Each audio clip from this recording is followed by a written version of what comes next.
It's busy. It's building. New factories are going up with the assurance they carry of increased prosperity. New homes are under command of new families moving in. It's a barometer of confidence in the future of my town. A confidence that comes from knowing its many advantages. The excellent schools, for example, that serve their children. And the playgrounds available for recreation.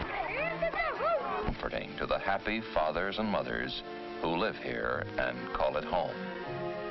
For my town is home in the pleasantest sense of the word. From the early call of the milkman, through a day of normal activities, one gets the feeling that this is a community of good neighbors. The kind of a place you'd like to live in, perhaps grow old in. The kind of a place you'd take pride in, that a great many people take pride in. That's my town. What's making it all tick? What's welding it into a going community? Many things, of course. But one of the most essential factors in its growth is communications. Communications provided by the telephone company and designed, among other things, to give my town the means for transacting business, the means for communicating information, for seeking help, for keeping old friends in touch. Yes, communications and the telephone company that provides them are part of every community in America. The welding force that joins them into a nation of neighborhoods, communicating with each other and with every country of the world. And like my town itself, the telephone company is more than buildings and vehicles, poles and switchboards. It's people. Many people in many places, doing many different jobs. Like the operators who handle telephone calls in my town. Here in the central office, you can feel the pulse of the community. The flashing lights on the switchboard reflect the activity of the town. Thank you. It begins to stir in the early hours of the morning. Your name and number? It reaches its peak in the rush hours of daytime. That's Pennsylvania. What place, please? Thank you. And then settles back for the night.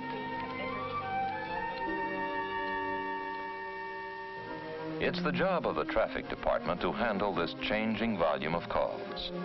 It has to be ready with enough equipment and enough operators 24 hours a day to meet the customer's demands for service. From the earliest days of her training, every operator learns to think of her job in terms of service to the community. This is information. May I help you? Yes, I'd like the new number of Wilson's Meat Market, 1191 Sycamore Street, please. One moment, please. The number is right 56240. Right 56240. Thank you. You're welcome. Operator. In addition to supplying information, May I help you? operators put through all kinds of calls, many of them to out-of-town points near and far. What is the name of the person? And for each call they handle, they record the facts needed to accurately bill the customer. The calling number, the place called, and length of the conversation are all noted for use by the accounting department. Sometimes, an operator handles calls that are more urgent than others. Operator? Operator, there's been a bad accident. 2 cars head-on. Please get a doctor and an ambulance. Can you give me the address, please? It's right outside my house. Old Woods Road near Van Dyke. Hurry, please. Thank you. We'll get help to you as fast as possible. Thank you.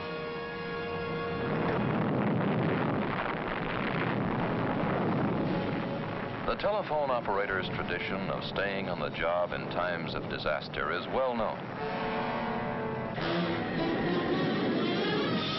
It's a responsibility they willingly accept and take pride in.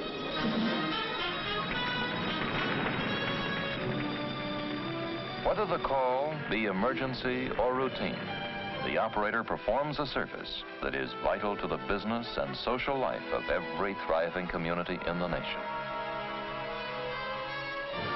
And that certainly fits my town. It's a community on the go. New shopping areas to keep pace with demand. New construction of all kinds. New factories are going up, creating greater job opportunities with all that they hold for my town and its people. Homes are being built to house the increasing population of workers and their families. They all need communications, and the telephone company has to be ready to supply them. Connecting these new telephones is the job of telephone installers. Each morning they gather at the plant work center to get the day's assignments from their installation supervisor. Hi, Ted. Hi. Your first day, huh? That's right. Well, I guess these will keep you busy. Better start with this new installation for John Gardner, 406 Melrose. Say, how did things go down at plant school? Well, I think I learned a lot, but I'll feel better when this first day is over. Okay, Ted. I'll stop in later and see how you're getting along. Right. See ya.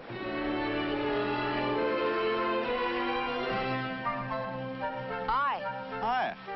Is this your house? Yep. Could you tell me something? Sure, if I can. Where does this wire go? Well, you see, this is telephone wire. And it's going to run from your house to the big cable on top of that pole. How come it's so big on the pole and so little down here? That cable's got about 100 wires inside of it, and each one of them connects to a phone in somebody's home or office. The cable then travels from pole to pole until it reaches our central office, where all the little wires are connected to switching equipment. The switching equipment completes the phone calls automatically, or sends them to the operator. Then your phones will be ready for service. That is, they will be as soon as I hook them up. Well, I'm on my way to the store. So long. So long, son. I'll have them hooked up by the time you get back.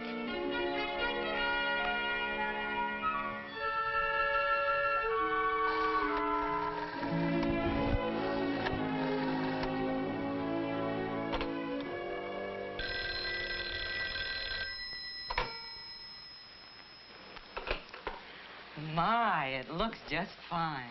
Your phones are ready, Mrs. Gardner. Right now, you can call anywhere in the world if you want to. Good. And here's your new directory. Your name will appear in the next issue. Meantime, people can find you through information. Well, thank you. It's so nice to have a telephone.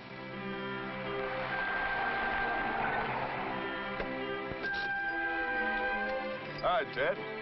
Hi. How's it going, boy? Just fine. Have any trouble on the job? Nothing special. But I did have a youngster asking me some questions. And they got me thinking. I install phones, and I know all the steps. Well, that's part of my plant training. But where do the other departments come in? I mean, how do they fit in the act? Well, I guess that's a natural question for a newcomer, Ted. You're curious, and you should be, about how your job fits in with others in the company. Well, it's kind of a big order, Ted. But I can tell you this. All of us in the telephone company are organized to do just one thing.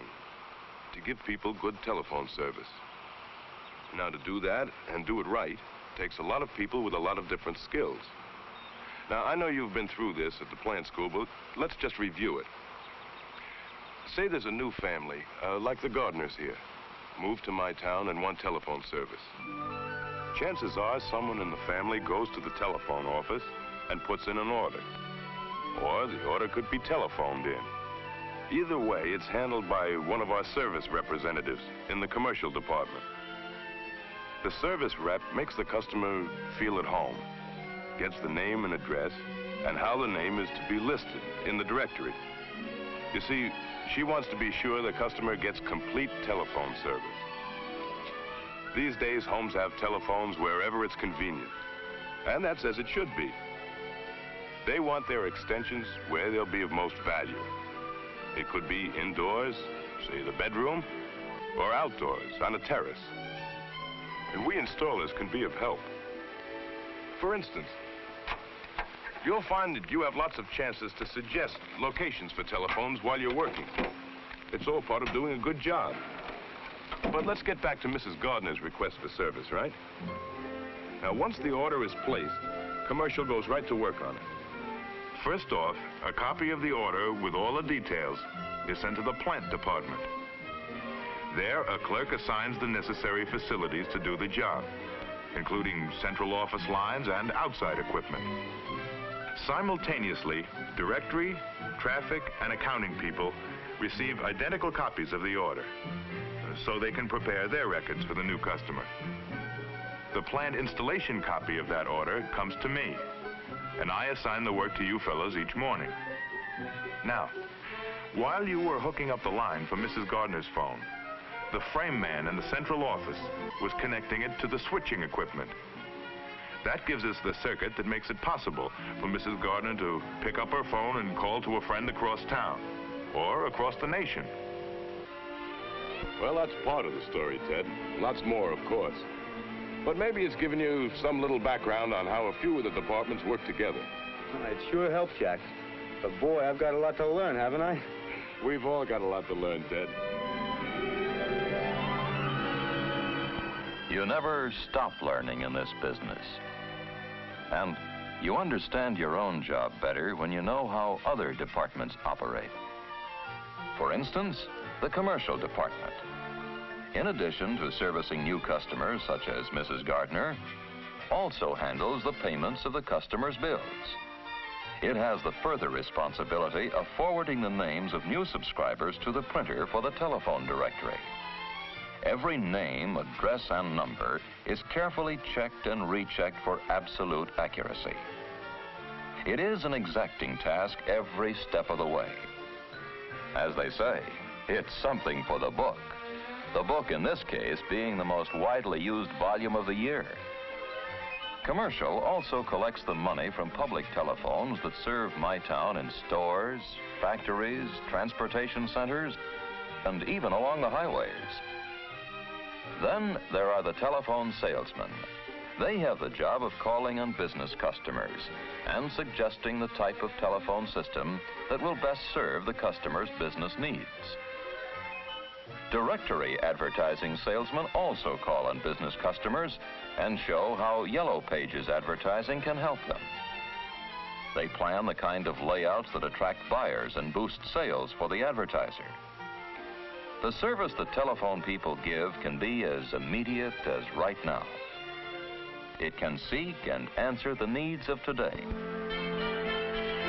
It can plan the needs of tomorrow. And the needs of tomorrow are a service responsibility of the engineers. They have the job of looking ahead, of anticipating how and where my town is going to grow, so the telephone plant can be installed efficiently and economically and be ready when the customer needs it. They decide where telephone cable will be installed, how it will be installed, underground or overhead, and how much of it will be needed. Should it be a 200-pair cable or a 400-pair cable? They have to make sure there's enough equipment in the central office to handle the switching of the calls and plan cables for routing long-distance calls. The engineers also work directly with builders in my town to be sure the telephone service will be ready for customers when they move into their new homes. Houses run $20,000 to $25,000, and I've got the men out working and figure to have them finished by spring. In other words, you want to be ready for immediate telephone installation when the houses are completed. Definitely. Well, here's the situation, Mr. Palmer. We've got enough feeder cable coming up to this area, but we've still got to get our poles and distribution cables in place for wiring to the houses. I had no idea there was so much involved. Well, that's why we appreciate this advance notice. You know, some builders don't include us in their plans, and then the new homeowners have to wait for their telephones. We don't want that to happen here. We want phones available when our houses go up. You can count on us. We'll be ready. In just such fashion, telephone planning and construction work go hand in hand as my town grows and expands.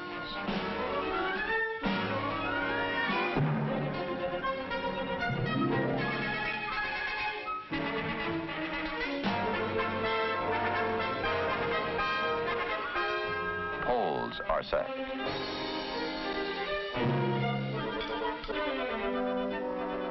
Cables strung.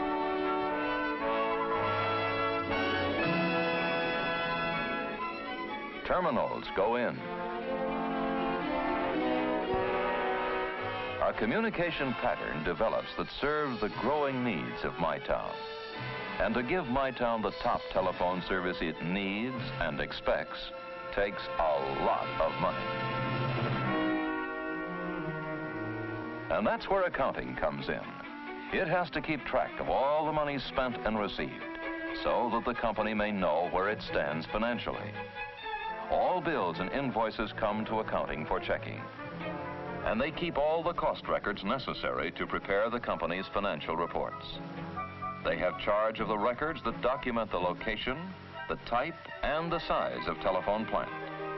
And here, too, are prepared the paychecks, an event of never-failing interest to every employee of the company. Accounting also prepares and mails the customer's bills. And there's more to that than the mere say-so. An array of data processing equipment handles a customer's bill, from the first step of listing the customer's name and address, through the successive stages of computing the bill and preparing it for mailing.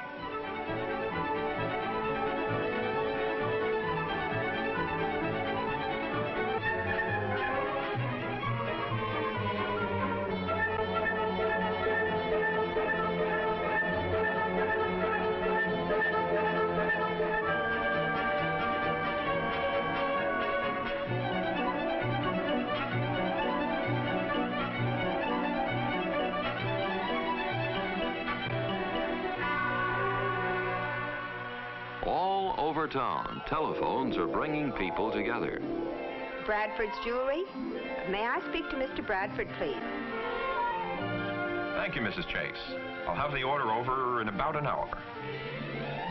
Hi. Going to the dance? My town gym. Sure. Arnold speaking.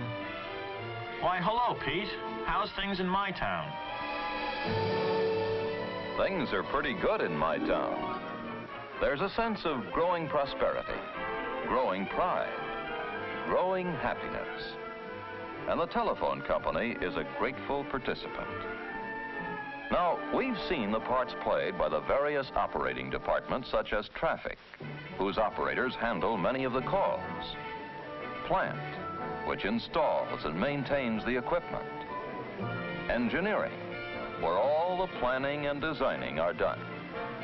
Commercial, which is responsible for many customer services. And finally, accounting, where all the financial records are prepared. Working in support of these operating units are the company's staff departments, such as personnel. Personnel helps to develop and train people in all levels of employment. They handle benefit and pension plans, pleasant reminders of earlier days. They also watch over the health of the employees and arrange for medical attention whenever they need it. An equally important staff section is the legal department, which checks all company contracts and represents the company in court actions. Public relations is also one of the company staff departments. It is largely responsible for keeping the public informed about the company. Its members write news releases for the community newspapers. They also prepare newspaper advertisements that promote various telephone services. And they coordinate activities that deal with radio or television shows. They prepare films and other programs for employee and public groups. And they take part in arranging telephone open houses to which the people of the community are invited. The preparation of the company magazine is also the responsibility of public relations. Well, Mike, we've had our problems in putting this together, but there have been many excellent comments. That's the reassuring part of it, Mr. Bolton. Now I think we've reached the point where we need a good story to wrap the whole thing up. Now, I have some ideas I'd like to talk over with you. Good. Let's see now. The previous articles have covered all phases of our company's operations. That's correct. And now that we've explained what we do, I think we should show how we fit into the big picture. How we're backed up by AT&T, Western Electric, and the Bell Labs. AT&T, Western Electric, Bell Telephone Laboratories. Magic names in communications the world over. Let's start with AT&T, the parent company which coordinates the activities and policies of all the companies in the system. Each of the operating companies serves a specific area of the United States and Canada. Each has its own duties and responsibilities, but all work closely with AT&T, which provides advice and assistance whenever needed. Within its own territory, each operating company supplies local and long-distance service. And AT&T, through its long lines department, connects each company with the other, uniting them into an integrated system. Long lines also connects the Bell system with the thousands of independent telephone companies. In effect, it furnishes the links that make nationwide telephone service possible. It builds and operates the radio relay towers that carry calls across the continent.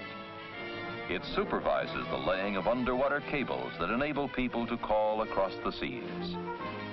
And although many people aren't aware of it, Long Lines also provides the channels that radio and television broadcasters use for their nationwide networks. Western Electric is an equally important partner of the Bell system. It serves as the system's manufacturing arm. And from its plants throughout the country come the millions and millions of telephones that the Bell companies require to serve a growing nation. Western also produces the vast amounts of cable that are needed to interconnect all these telephones. And it builds and installs the dial switching equipment and switchboards used in most central offices. In addition to manufacturing cable and communication equipment, Western also serves as the supplier for the entire Bell system. This means that the companies not only depend on it for their telephone apparatus, but also their other everyday supplies, such as paper clips, typewriter ribbon, and anything else they need. Naturally, Western Electric doesn't make all these things itself. As a matter of fact, most of the items are purchased from more than 33,000 industrial firms across the country. From its warehouses strategically located over the nation, Western Electric is able to rush communications equipment to any stricken area in times of emergency. This equipment is so standardized that crewmen brought from any operating company of the Bell system can use it without further instruction. This assures efficient and rapid restoration of service.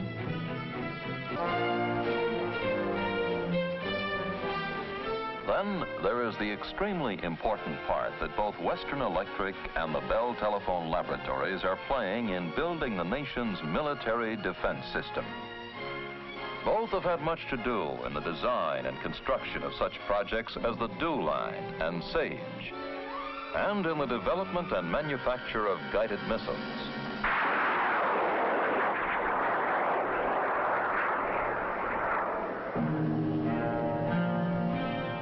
Bell Telephone Laboratories is the research and development partner in the Bell system. It is one of the largest and most experienced industrial laboratories in the world. And it is uniquely qualified to do the design work for both military and civilian communications equipment. Its job is to provide America with the communications of the future, as it has already designed the communications of the present. The laboratory's modern research centers are staffed by scientists and engineers planning years ahead, searching, designing, seeking new knowledge and new understanding.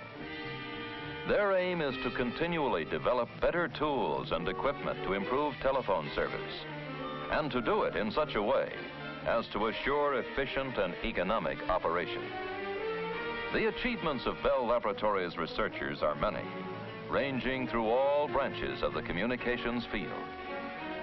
One of their latest advances in telephone progress is leading to new systems of automatically switching telephone calls. These systems are so radical in design that they promise to bring tomorrow's customers a multitude of almost undreamed of services. The tiny device which will make these electronic switching systems possible is the revolutionary transistor. Invented at the laboratories, the transistor brought Bell scientists one of the 2 Nobel Prizes they have won for discoveries in physics. Though it was primarily developed for the betterment of telephone communications, the versatile transistor now appears in a staggering variety of devices and equipment. It has become an important factor in the growth of many new industries, a development that is welcomed by the telephone company. Welcomed because it is in the pattern of service that is traditional with every phase of telephone operation. From its very beginning, service has been an inseparable part of the telephone story. As inseparable as the telephone company's long and continuing association with the communities of America. The My Towns everywhere who gave it the opportunity to be of service. They have grown together, these cities and villages of America and their telephone companies. Good friends and good neighbors. They share the responsibilities of good citizenship. Telephone people are proud of those responsibilities, both on the job and as individual citizens, helping their communities in their own ways. They are proud of being part of their town's hopes and joys. Proud being able to further its communications, whatever the hour. Proud and happy to be of service.